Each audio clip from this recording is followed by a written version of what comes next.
On se retrouve pour parler bail réel solidaire à Saint-Jean-Arc-Prieuré, derrière cette mairie en réaménagement. C'est un des programmes clés pour la Savoisienne. C'est surtout le premier programme en BRS de Savoie et c'est une des déclinaisons possibles de ce dispositif puisqu'on peut faire de la réhabilitation lourde, un programme qui n'aura pas été possible autrement. Alors le maire s'est engagé, Jean-Marc Léoutre, il est aussi président de l'EPFL. C'est l'occasion de démontrer que c'est une initiative qui va forcément se reproduire à travers le territoire. C'est ça. Pour pouvoir produire du logement accessible à tous, encore faut-il une volonté politique de fond derrière. Encore faut-il avoir une capacité de prospection pour pouvoir imaginer le territoire de demain. Donc le PFL est un autre outil de maîtrise du territoire, de maîtrise foncière, qui permet très en amont de pouvoir imaginer des développements futurs d'opérations. Je propose de retrouver Jean-Marc Léoutre qui nous en dit plus.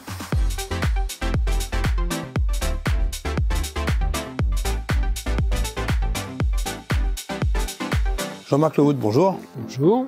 Alors vous connaissez tout le bien fondé du BRS, puisque dans votre commune de Saint-Jean-Arc-Prieuré, vous l'avez mis en application avec un chantier qui est en cours de finalisation. C'est effectivement le cas, puisque Saint-Jean a doublé sa population en une dizaine d'années à peu près, ce qui sous-entend que on a cherché comme disent les grands élus, les voies et moyens pour pouvoir créer du logement et de l'accessibilité possible pour toutes les strates de population.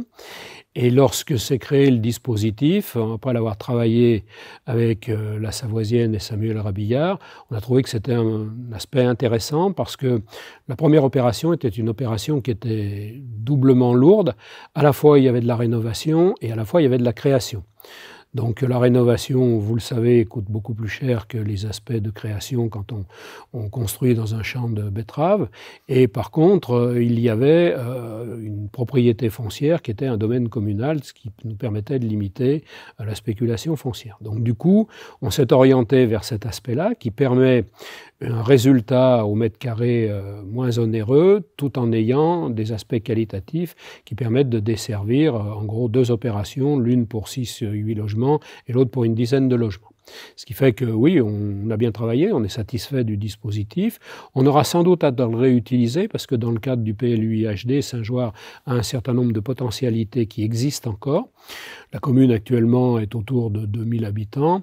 Si toutes les dents creuses et si la réglementation ne se durcissait pas de façon à rendre de la rareté et donc l'augmentation des prix, on aurait une possibilité d'aller sans difficulté jusqu'à 3000 ou 3200. Il y faut du temps, il faut le faire correctement. Il faut le faire de manière intelligente en regard des enjeux à la fois écologiques, urbanistiques et sociaux, mais c'est une potentialité. La voie ouverte avec un dispositif hors sol de type foncière est une voie qui est intéressante. Alors, les initiatives se multiplient sur Grand-Chambéry, dont vous êtes l'un des vice-présidents. Bissy, Challes-les-Eaux, Cognat, on sent que ça va prendre de l'importance. Il y a des chances que ça prenne de l'importance parce que c'est pour nous un des moyens de juguler ou de limiter ou d'atténuer la spéculation foncière puisque la résultante du prix de revient au mètre carré pour l'opérateur est moindre et ça lui permet donc de réaliser des aspects compétitifs. L'une des interrogations pour les élus est celle du devenir du patrimoine immobilier à N plus 30 ans ou 40 ans lorsqu'il y aura les grosses réparations, lorsque les gens évolueront dans les structures familiales. Le dispositif démarre et donc une jurisprudence se créera et des avenants se créeront au fil du temps de façon à ce que ce soit quelque chose qui soit suffisamment souple, pas pénalisant pour les acquéreurs initiaux et qui permette de rebondir dans le parcours d'habitat. Alors bien sûr, tout cela est fait pour préserver notre population et peut-être l'améliorer dans son cadre de vie. Vous avez des premiers retours ? Pour le moment, c'est pas habité, le chantier est en cours. Non, mais par rapport au projet, alors j'ai deux clignotants. Le premier, c'est que la population initiale de Saint-Jean, qui sont les grands anciens et les familles anciennes, ont tendance à dire c'est une bonne idée, c'est bien, puis ça a de la gueule, donc finalement c'est pas une faute dans le paysage. Voilà. Donc ça c'est le premier aspect. Le deuxième aspect, si j'en crois les contacts pris par la Savoisienne, c'est quelque chose qui est attractif puisque les demandes sont relativement nombreuses pour concourir à l'acquisition ou à la location de ces dispositifs-là. Donc on est plutôt dans une phase attractive. Alors on sent que ça va se multiplier, hein, on en prend bien le chemin, on a des échos de toutes parts au niveau de la Savoie. En tant que président de l'EPFL, vous êtes là pour réguler un petit peu tout ça, parce qu'il faut quand même garder un équilibre certain. Alors oui, je prends une précaution oratoire. L'EPFL n'est un outil que pour les communes qui adhèrent.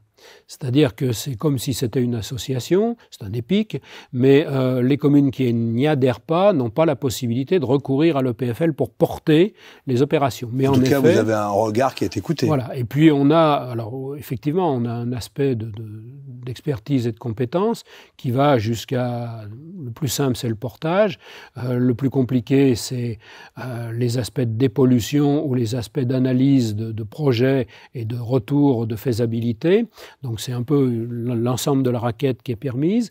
Et puis l'un qui est moins connu, c'est que l'EPFL fonctionne avec d'autres institutions qui permettent des relais de portage et donc qui permettent d'étaler dans le temps un projet pour une collectivité territoriale, qu'il s'agisse du département, qu'il s'agisse d'une commune ou d'une intercommunalité, pour dire voilà, on a un projet, on ne veut pas le laisser galoper sur la spéculation foncière et donc on est capable de porter des sommes relativement rondelettes puisque chaque année on mobilise entre 30 et 50 millions d'euros auprès des différents pôles bancaires pour pouvoir réaliser des opérations. Ça ne veut pas dire qu'elles partiront toutes dans l'année, certaines c'est à 5 ans, d'autres c'est à 10 ans et 8 ans, mais donc ça permet aux collectivités d'avoir la certitude qu'elles ont un portage.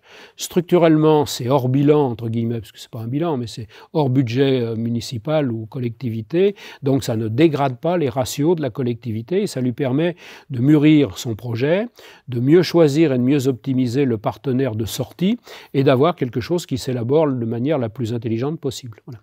En tout cas, pour l'habitant, comme pour les différentes communes, le champ de possible est ouvert entre la vente d'HLM, la réhabilitation lourde, la construction neuve ou encore l'habitat participatif. Complètement.